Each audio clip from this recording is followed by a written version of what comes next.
Realize it's fashionable in some circles to believe that no one in government should encourage others to read the Bible. That we're told that we'll violate the constitutional separation of church and state established by the Founding Fathers in the First Amendment. The First Amendment was not written to protect people and their laws from religious values. It was written to protect those values from government tyranny.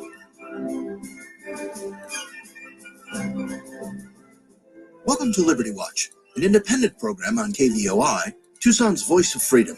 This program is dedicated to the principle of eternal vigilance, which is necessary to maintain a free society. It promotes the free flow of information about government, technology, education, current events, and history, relying upon our steadfast Constitution to frame the informed consent of the Republic so that government forever remains servant, not master. Opinions expressed are not necessarily those of KVOI, its sponsors, or guests. Liberty Watch is produced and hosted by Charles Heller. Any mistakes are his responsibility.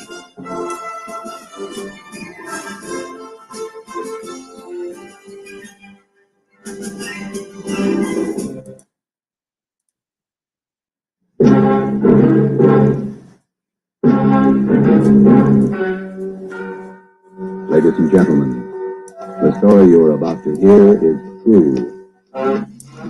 Dateline, Paris, Texas. Around 5:30 a.m. Thursday, June 22nd, on Johnson's Wood Drive, police said a homeowner found an intruder in the kitchen after being alerted by the family dog. The homeowner fired one shot with a handgun, and the suspect fled the scene. Neither the victim nor the victim's dog were injured, and no charges are pending against him. This has been the Defensive Gun Use, or DGU, Files. The story you have just heard was true.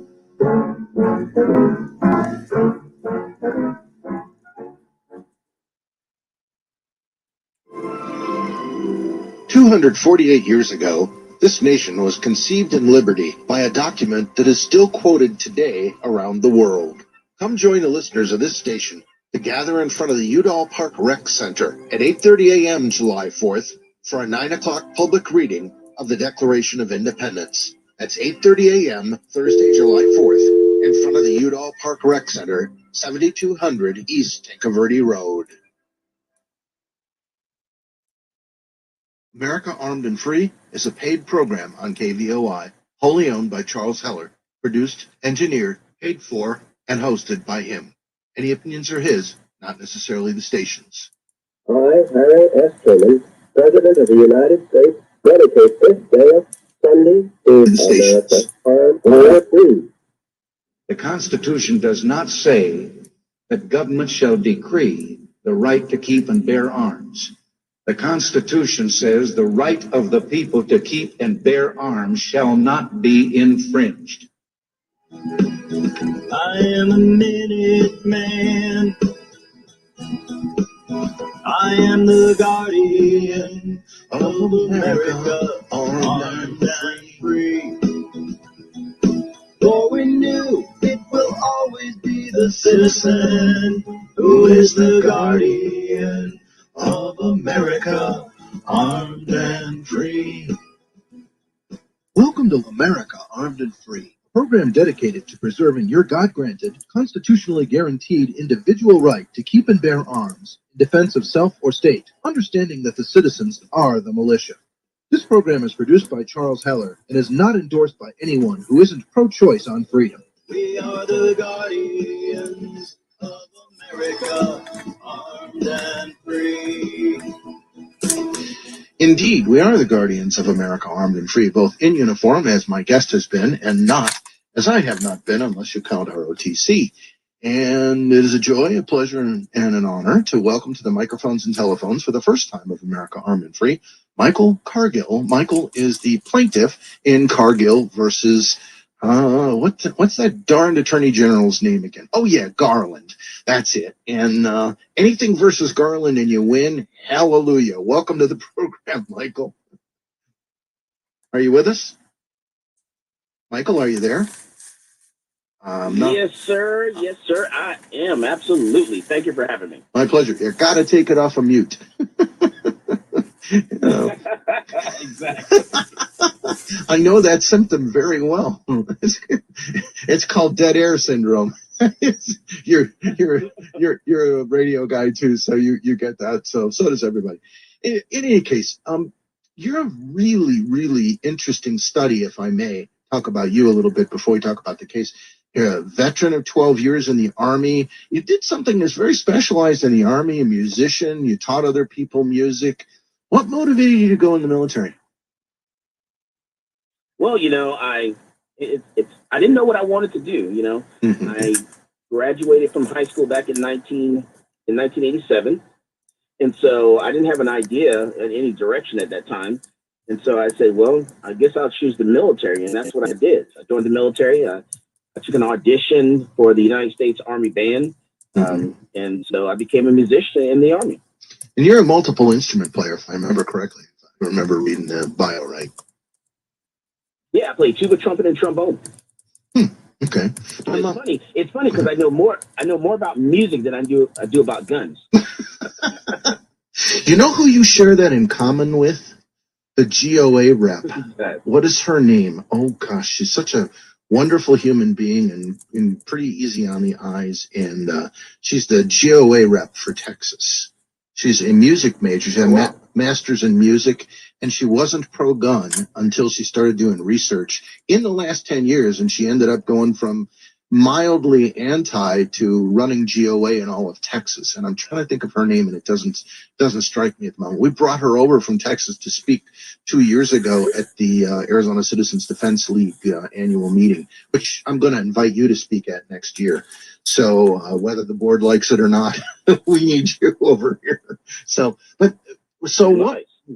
What motivated you to eventually, I know there was an incident in your family, but what was it that motivated you to sort of move into the right to keep and bear arms realm? Yeah, so originally, once I finished the military, I served 12 years in the United States Army. I finished that, and then I started working for a telecommunications company out of Dallas in Austin and installing DSL around the country, and like DSL back then in like Texas, Louisiana, and Oklahoma, Colorado, those places like that. And then I got away from telecommunications, and then I started a trucking company. I moved elevators around the country for Schindler Elevator. If anyone ever heard of the movie Schindler's List, well, Mr. Schindler has a elevator company, and so we moved elevators around the country for him, and did that for quite a while. And then I opened up the gun store because, I wanted to make sure that, everyone in my family had the tools they need to protect themselves. I wanted to make sure they knew what the laws were. I wanted to make sure they're proficient with a firearm. And so my grandmother decided that at 60 years old, she was going to go back to college to get a college degree. And she wanted to become a nurse at 60. So this one day, she was traveling from a college library, sitting at a bus stop, waiting for a bus to come. And then the guy came along, mugged her and raped her. And so I decided at that point that I would make sure that no one in my family would ever be victims again. Instead of getting angry and projecting that energy in the wrong way, I decided to, arm everyone in my family, give them the tools, give them the training and the knowledge. So that way, the next time they would be able to defend themselves. And that's how I opened up the gun store. Wow. Two things. Number one, that track is parallel to a lot of people who became famous, like, for instance, Sandy Froman, who had an experience similar to that, a friend get sexually assaulted in San Francisco. And she decided from being somewhat anti to become a gun owner. And she was appalled at the time in California, the hoops you had to go through, especially in San Francisco, to buy a firearm. And it turned her into an activist. That and marrying a famous police officer, Bruce Nelson, who also had a famous holster making company. Those two things turned her into an activist. She ended up president of the NRA. So, wow. And there you go. Yeah, and then it's interesting you say that because my son was a cable installer, and he started his own trucking company. Look, there's a correlation there. I'm not sure what it is, but there's one there somewhere. Yeah, well, I mean, to your experience of along the pathway, maybe eventually he'll become a human gun rights activist. One can always hope.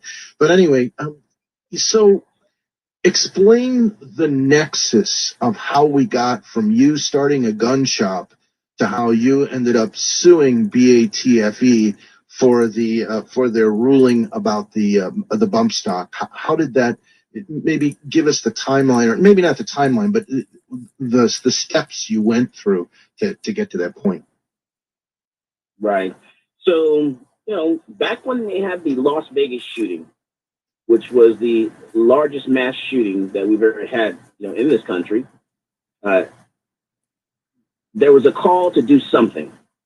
Everyone wanted something done because they didn't have anyone to blame because the alleged shooter was dead.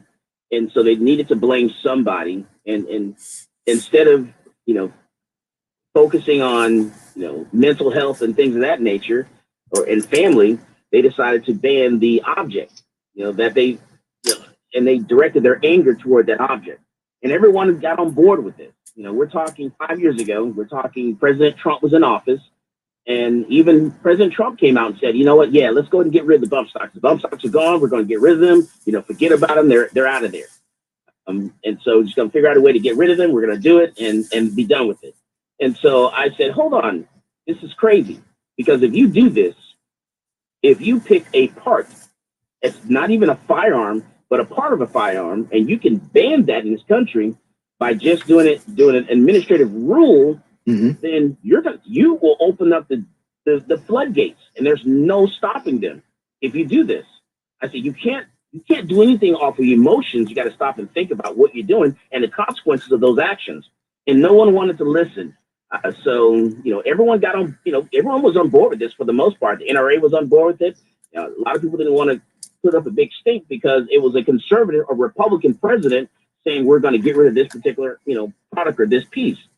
And so I said, no, absolutely not. And if I have to do this by myself, put on this fight all by myself, then that's exactly what I do. Because I have a tunnel vision. When it comes to the Second Amendment, there's a First Amendment that says that I have a right to express myself and say my piece. The Second Amendment says I can back that up with a firearm.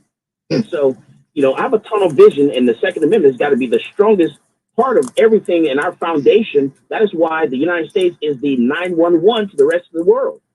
Because we have guns here. And there's no way that someone's going to, land on American soil and think they're going to take over this country because there's so many guns in this country in every single home throughout this nation. Yeah, to quote Admiral Yamamoto, a rifle behind every blade of grass. Exactly. So I say, you know what? Fine. I'll do this all by myself. I'll put in this fight by myself. I'll be the only plaintiff in this case, and I'll go forward. I'll look for an attorney. I need an attorney that's going to push this case to the United States Supreme Court. I need someone who's experienced, who's been to the Supreme Court, who's argued a case to the Supreme Court, and has the know-how and the funding to be able to do this.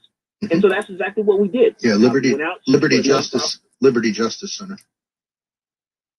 No, NCLA. I'm sorry. You're right. I'm wrong. Civil Liberties Alliance. Thank you for correcting me. I apologize. I just had a guest from the other organization on, and I conflated the two. I apologize. You're right. NCLA. No worries at all. So it's NCLA. And so they were looking for a client. I was looking for an attorney that was experienced. And boy, it was a match made in heaven. And we kissed and got married. I love it. And match made in heaven. And I tell you what, stand by with our matches made in heaven for 3 minutes. We're on our quarter-hour break, and we're going to go ahead and start that now in the Wilkinson Wealth Management Studios with Michael Cargill of Cargill versus Garland. I keep forgetting that guy's name for some reason. Oh well.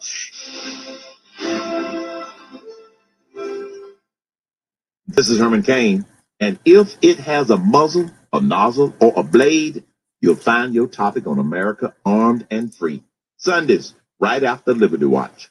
Swap shop trains are coming, rolling down that free market track.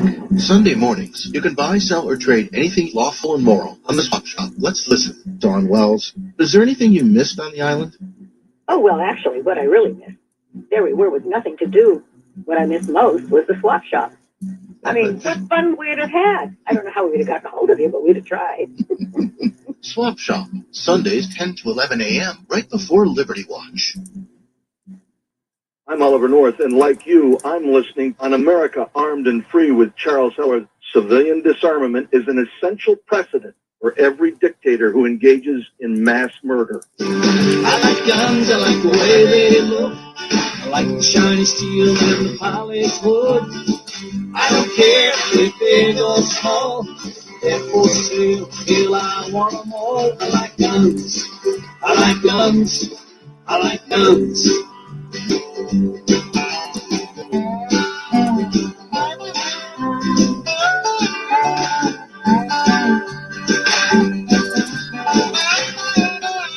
Copyright content, Charles. And welcome back to America Armed and Free. We have the joy, the pleasure, and the honor of having with us Michael Cargill, the successful plaintiff in Cargill versus Garland.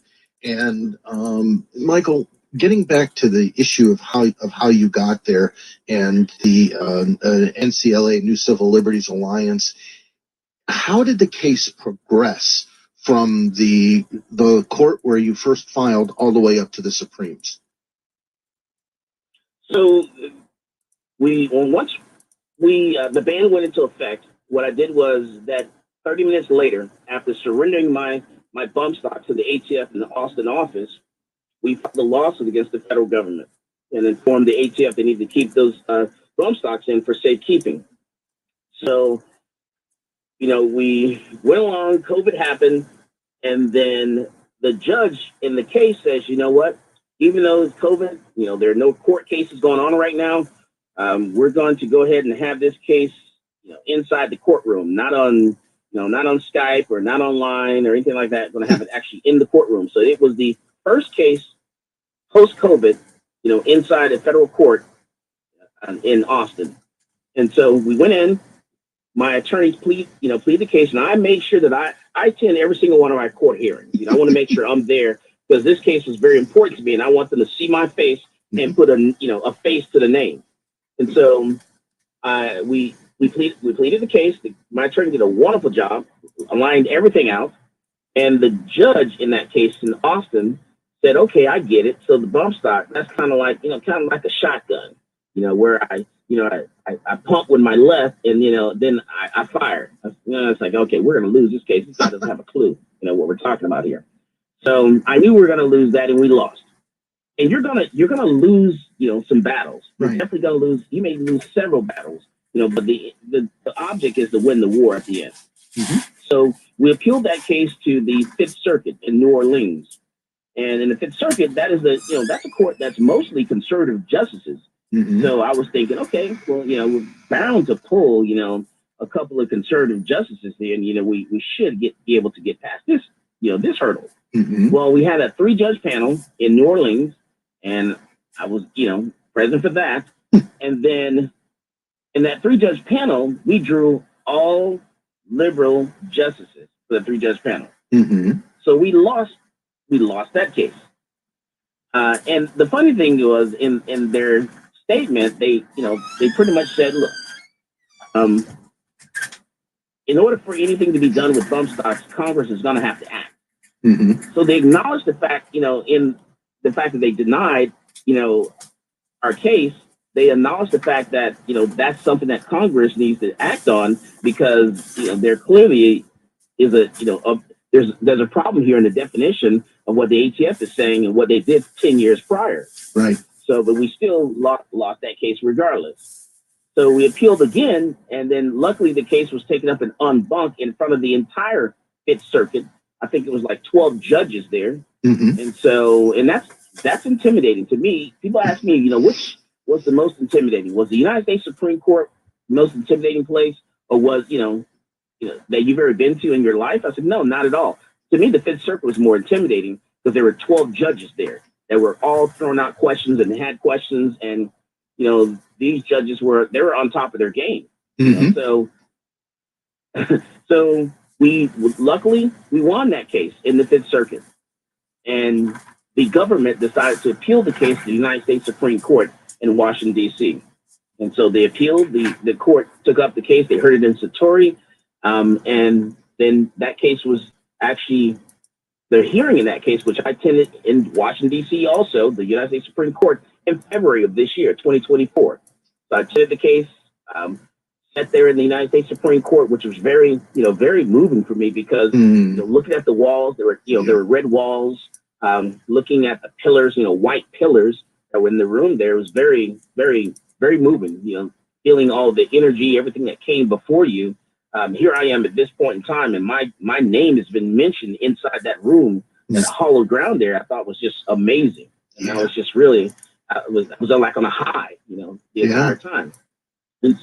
And so they heard the case in February, and then we had to wait several months before the hearing, before the results of the case, and then it was befitting.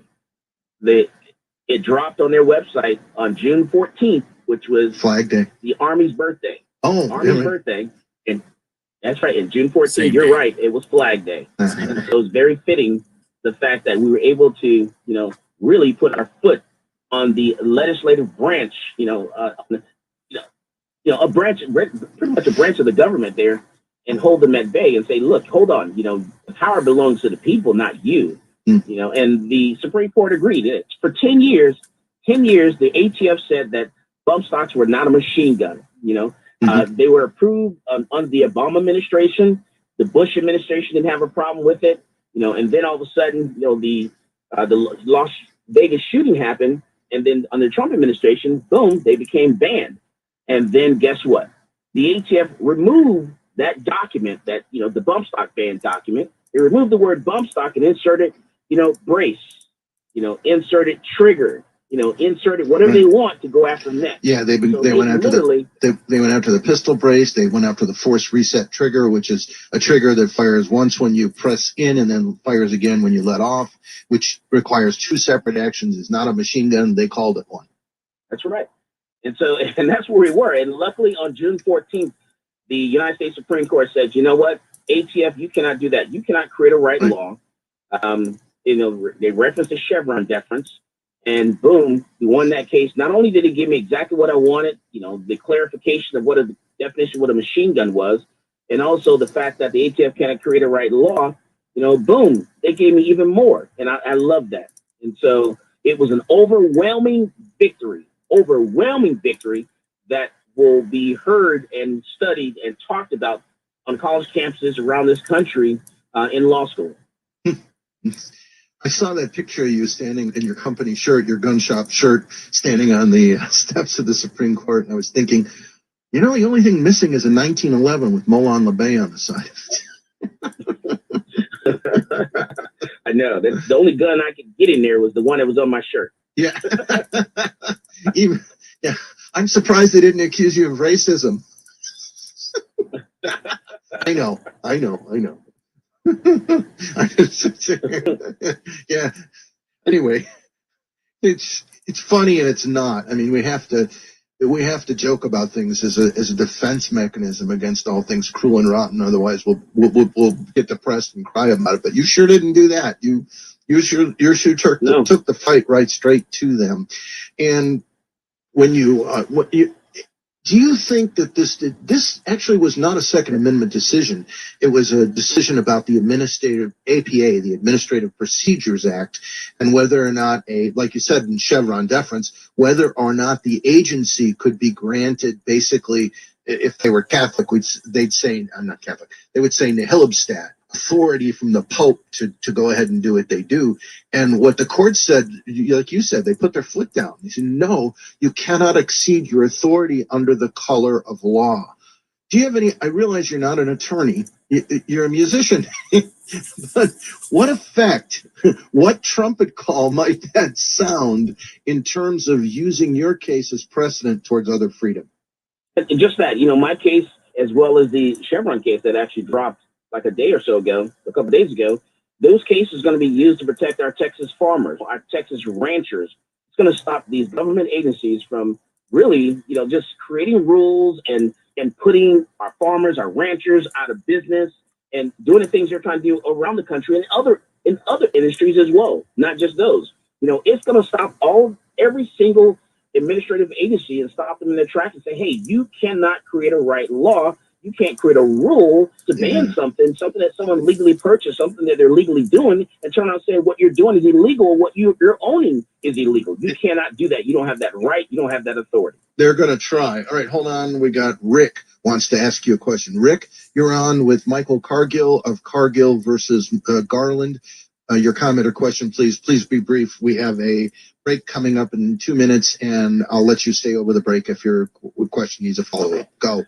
So that's exactly what you're just talking about right now. I want people to think, and your guest has dove into it. Think about, people will say, oh, it's a bump stock. I don't know, man. It doesn't affect me. You can go to bed Friday night, and you're not in any risk of being a felon because you have an 11-round 96 Brigadier, a couple magazines in your house. Yeah. And you wake up by Monday afternoon, ATF has issued a order. Nope, we've decided that only 10-round magazines. Your state legislator can use too. But ATF can issue, and then by the time you go to bed Monday night, you're potentially a felon. Mm-hmm. This is totally unacceptable.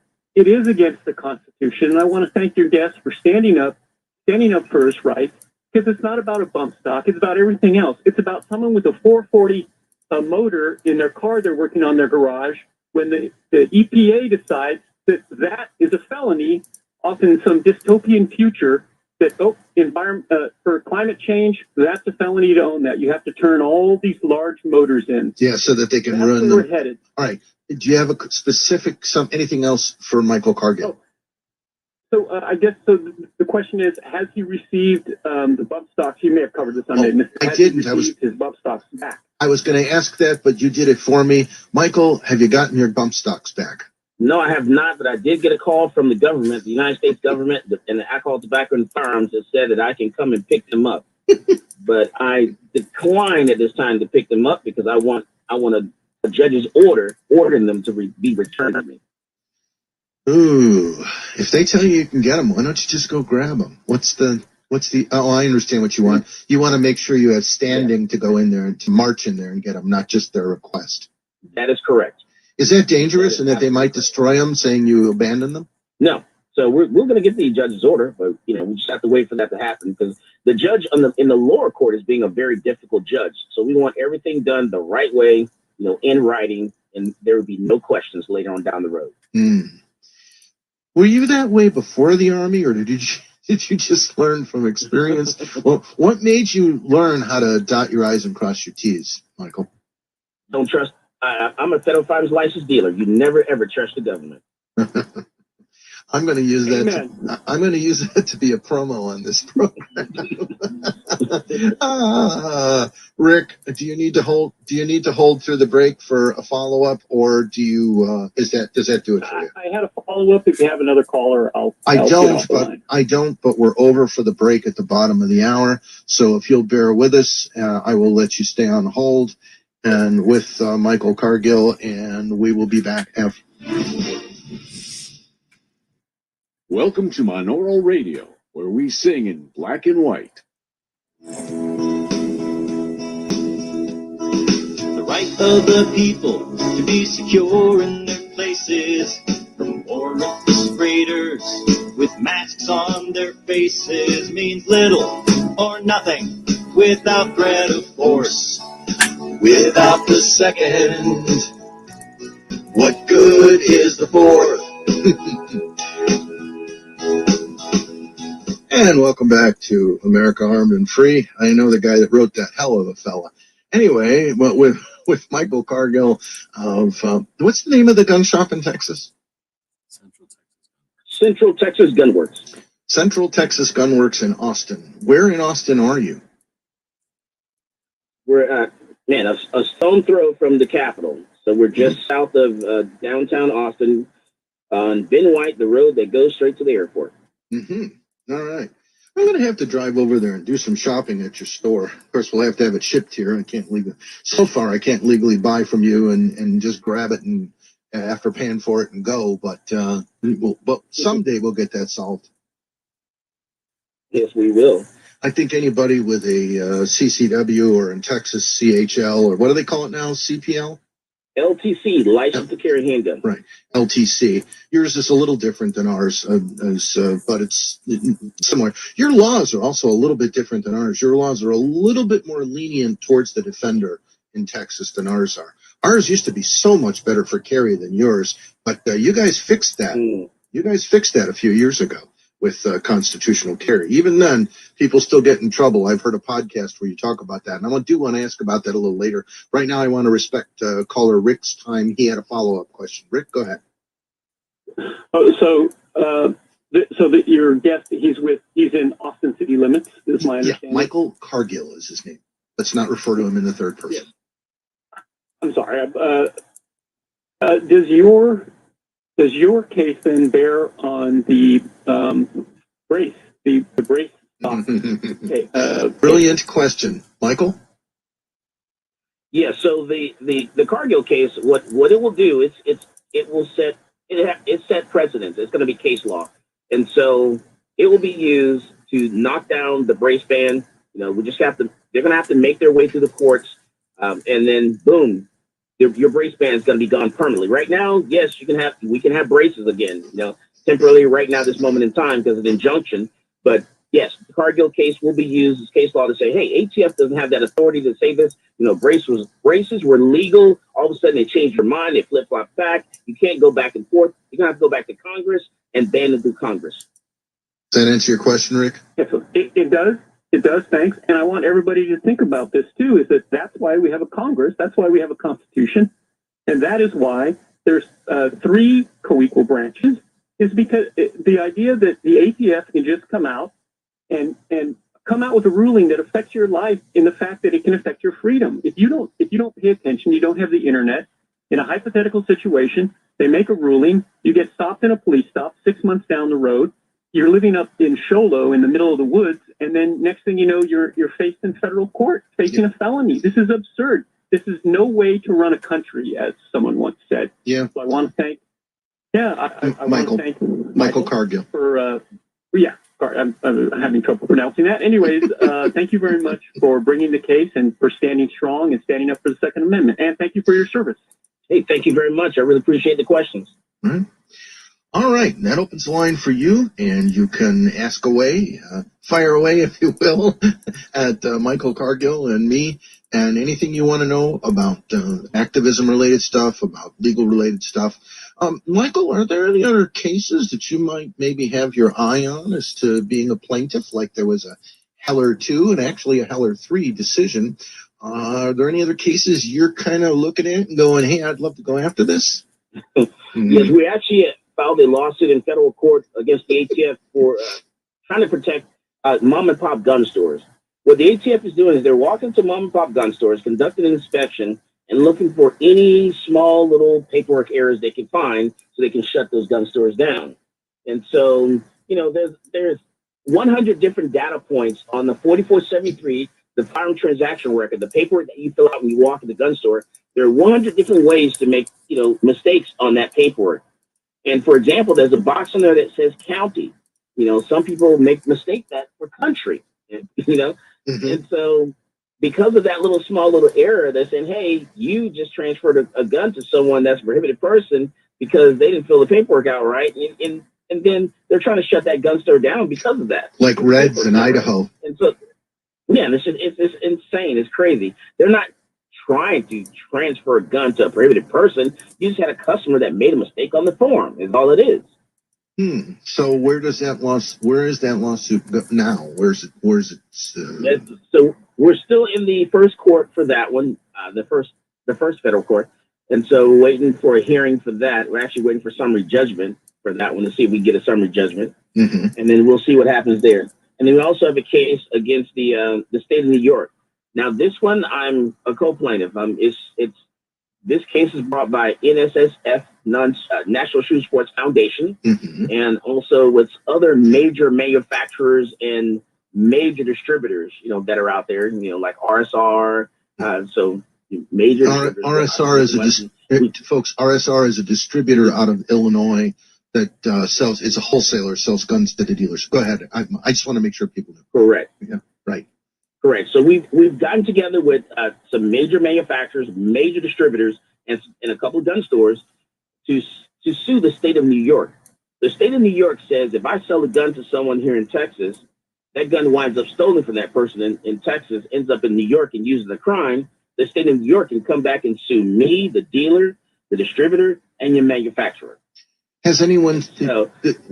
How do you get? Excuse me for interrupting, but how do you gain standing on that in terms of if you haven't been damaged yet? And how can you gain based on what just happened with Missouri versus Murphy with the standing issue? How are you going to gain standing on that? Well, that's something that our attorney is going to have to work through, because what I don't want to happen is that I don't want to wait until one of my guns end up in the state of New York in that situation and then faced with, civil or criminal, penalties there. So I don't want to wait for that opportunity, because right now we're all in jeopardy because of what the state of New York is doing. I can tell you that in the Heller case, I'm not related to Dick Heller. I want to say that. That's not me. But in the Heller case, he was the only one left with standing out of the 6 original plaintiffs. Originally, it was called Parker, for Shirley Parker in D.C. And the reason that Heller retained his standing was because his attorney, Dane von Breckenruckert, common spelling, Dane von Breckenruckert told him, you get your backside into the D.C. Police Department and attempt to register a handgun and get a rejection letter. And because he did that, that rejection letter was what gained him standing for the whole Heller case. Otherwise, it would have been the same thing would have happened at the Supreme Court as happened with Missouri versus Murphy. And I got to tell you, if you could get in writing from the New York Bruins descendant, Bruins no longer in, the head of the state police in New York, that if someone were to commit a crime in New York with a gun, that that you would be sued, there would be your standing. Yeah. So, and there are other cases that we have also. There's one that I won successfully again, and that was against the city of Austin, and that was brought off by the Texas Attorney General's office. The city of Austin in Austin, Texas used to ban guns in all their buildings and their properties and stuff. So, which they couldn't do that. The way Texas law is written, as a citizen who's legally carrying a firearm, especially at that time with a license, I can carry on their property, I can carry in their buildings, as long as it's not a courthouse or offices utilized by the court, and I can carry in their buildings. And so they actually prohibit this. They did not allow guns in their buildings at all. So I did have to make several attempts to walk into the building and had to be denied entry into the building. And so I filed a complaint with the Texas Attorney General's office. Texas Attorney General's filed a lawsuit against the city of Austin. We took them to court and we won. When was that? Put me on the stands. I was on the stand. This was, oh my goodness, don't make me do that. That's okay. It was a while ago. Okay, that's great. Yeah, a little while ago. So I would say like maybe 6 years ago. And you actually had to go in and testify on it. Yes, I had to go and testify in court. Kept me on the stands for about an hour. And, but I know my stuff. You can throw questions at me left and right. One thing I know the gun laws. And so, boom, we won that case. And the city of Austin lost. They had to pay attorney fees and $9,000. Wow. And so now you can go into their buildings. Is that strictly concealed carry, not open carry? It's open or concealed. And so that's been the law in Texas for more than 5 years now? And one thing about Texas is we can actually carry in the Texas State Capitol. So we can walk into our Capitol. You have a license to carry handgun. You can walk to the Capitol. You give the trooper at the door your license. That trooper swipes your license. Your information shows up on the screen. And boom, in you go into the Capitol. You can openly carry, concealed carry your handgun inside the Texas State Capitol. You can testify before your elected officials inside the state Capitol, openly carrying or concealed carrying a handgun in the committee, in the House, the Senate, and all their meetings. That's why I love Texas. Yeah, but that's only true, or that's true, at least it's true in Austin because of somebody named Michael Cargill who challenged the system. Good on you.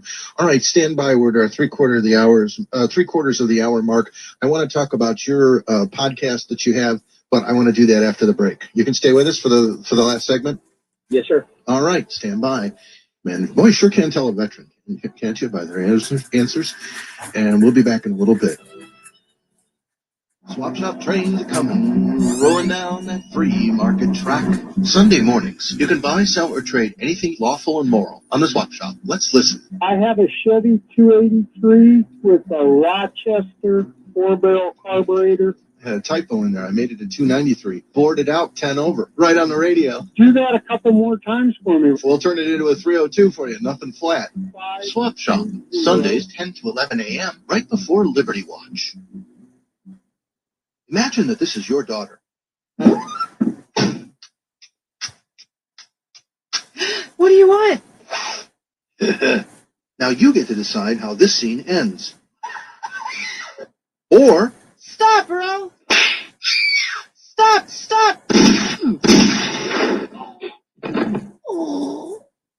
Some misinformed people want to take away your daughter's choice between rape and self-defense. We're pro-choice on self-defense. Jews for the Preservation of Firearms Ownership, jpfo.org.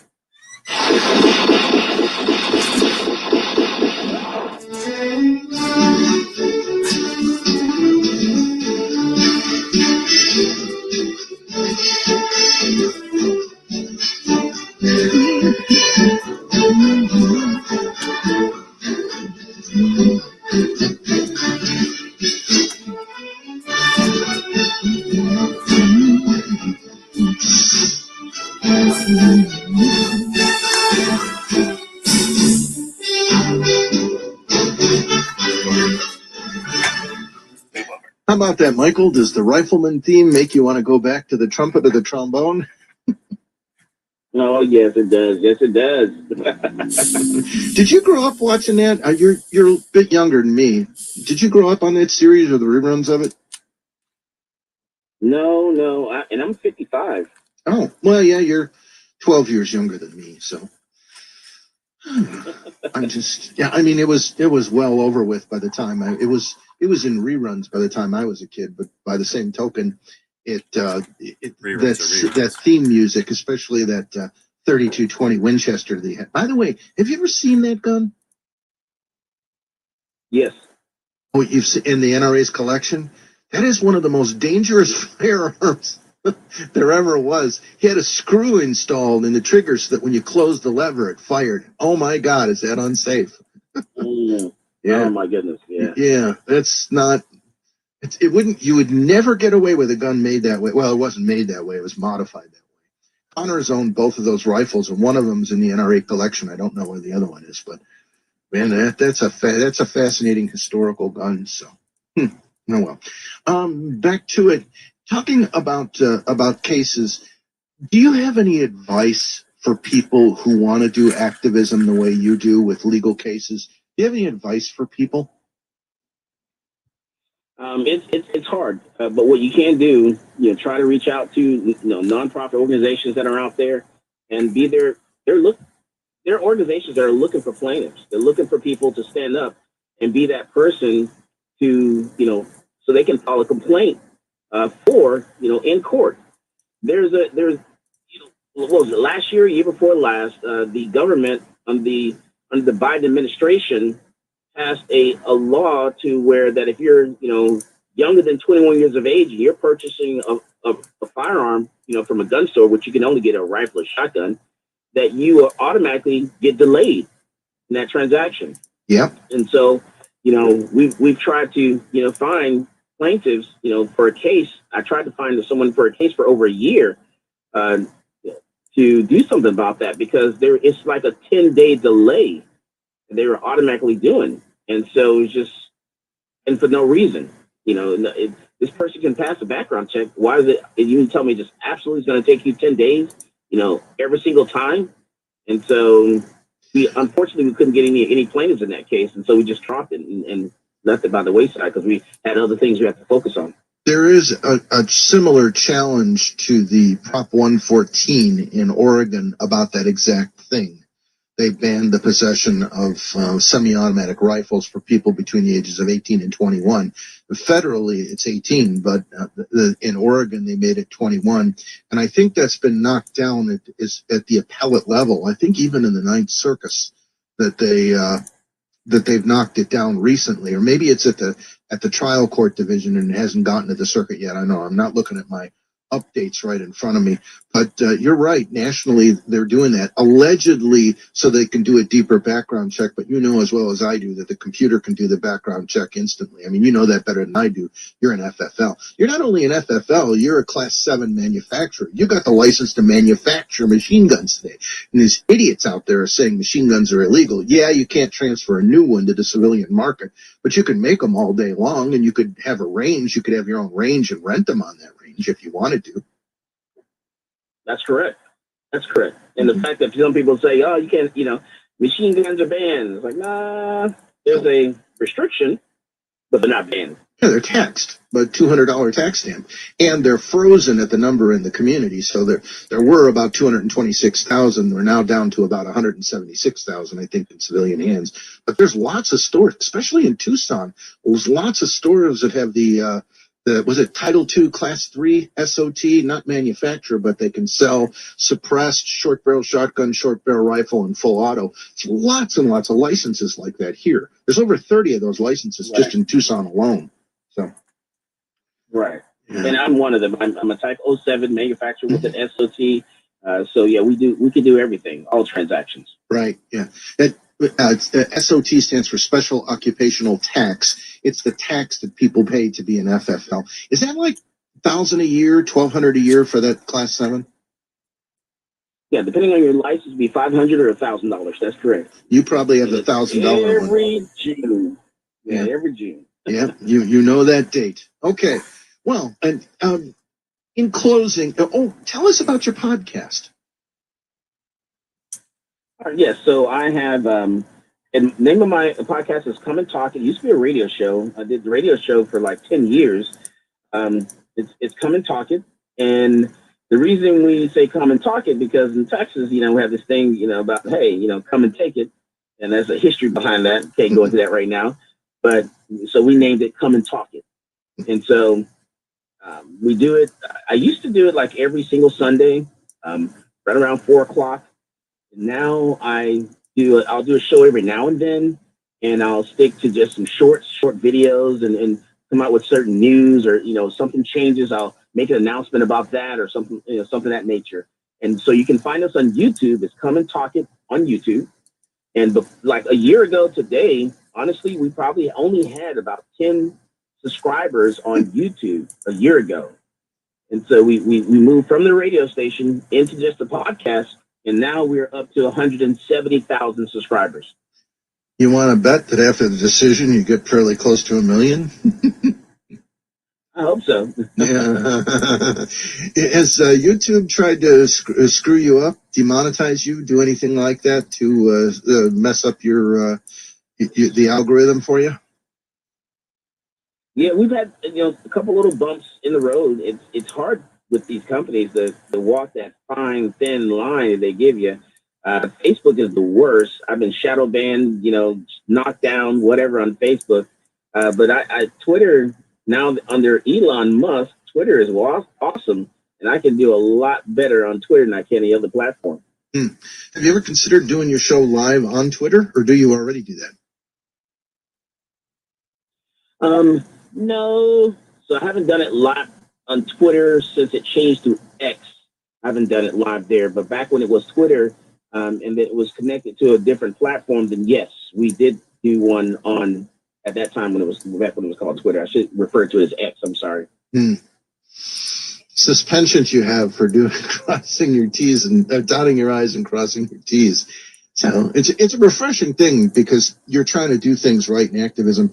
One of the things that I try to tell people is, for goodness sakes, do not try to do these cases where you are going up against government. Don't do them as a pro per litigant or a pro se litigant.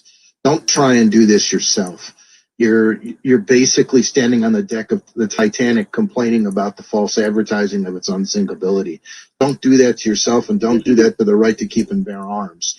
Find, like Michael Cargill said so wisely, find a nonprofit law center that will take up your case for you and do it as a public interest lawsuit. Don't try to do it yourself. You will end up with bad case law named after yourself. I give you, for example, Miller versus the United States in 1939, which really wasn't a decision. It was a remand is all it was. But the point is that was used as a club against our rights from 1939 all the way up until Heller in 2008. Heller versus District of Columbia.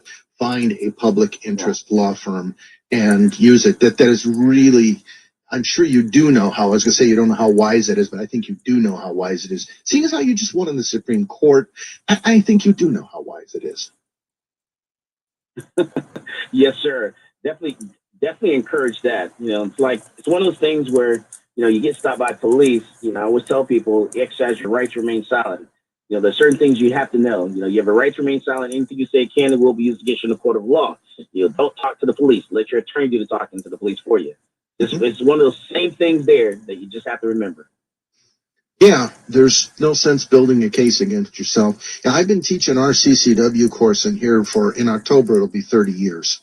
And I've helped get, through the Arizona Citizens Defense League, I've helped get 71 good bills passed through Arizona's legislature, including constitutional carry, which we were the only ones championing in the beginning, but then everybody got behind at the end. And it was surprising some of the folks who weren't in favor of it, including some of the people on the allegedly pro-right side, but they got converted after a while. Same thing happened as with Texas. After we went constitutional carry, the CCW permits fell off for about 6 months. Then they really started to climb. We had, when constitutional carry was declared here in Arizona, we had about 165,000 permits. It dropped to 162, has been climbing to over 400,000 ever since. So we had the same experience you did in Texas. Wow, that's amazing. Yeah, we have over 1 million license holders in the state of Texas. Well, you have a lot more folks than we do. So, and folks is the important part. All right, give your website, anything you want. We got 11 seconds left. Absolutely. So you want to reach out and talk to me, ask me a question. My website, my personal website is michaelcargill.com. The store, if you're looking to purchase a bump stock, we're now selling bump stocks. So definitely reach out to me. Go to our website, centraltexasgunworks.com or shop.centraltexasgunworks.com and purchase yourself a bump stock and get a special message from Michael Cargill. It should be signed. Every stock should be signed, Michael. Oh, that's beautiful. All right. Have a blessed day. Yes, sir. Thank you for having me. My pleasure. I want to encourage you to be vigorous, not violent, vigilant, not vituperative. In liberty, I'm Charles Heller. Protect us by thy might, great God, our King. AM 1030 KVOI, Cortero, Tucson. This dead air brought to you by Wilkinson Wealth Management.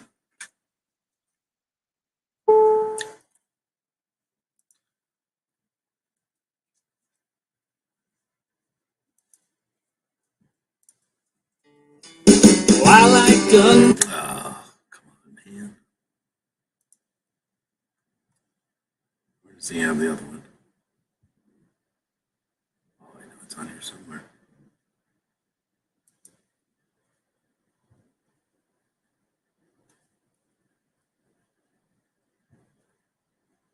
Maybe not.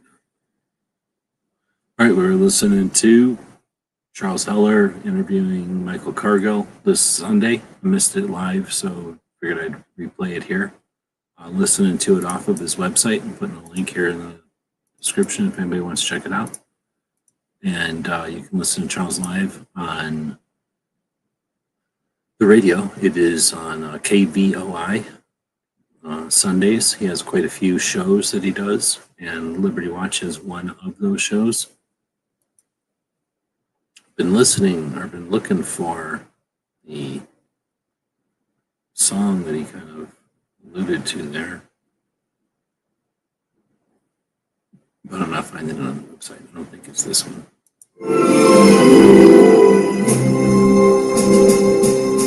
Now I realize it's fact. No, that's not. Let's do it at the beginning. And the only other place it could be one of these other pages here, and I don't remember. Used to be a link, I thought, to it. All right, well, so everybody, thanks for listening, and check out Charles's show on Sundays. Check out Michael Cargill at Come and Talk It.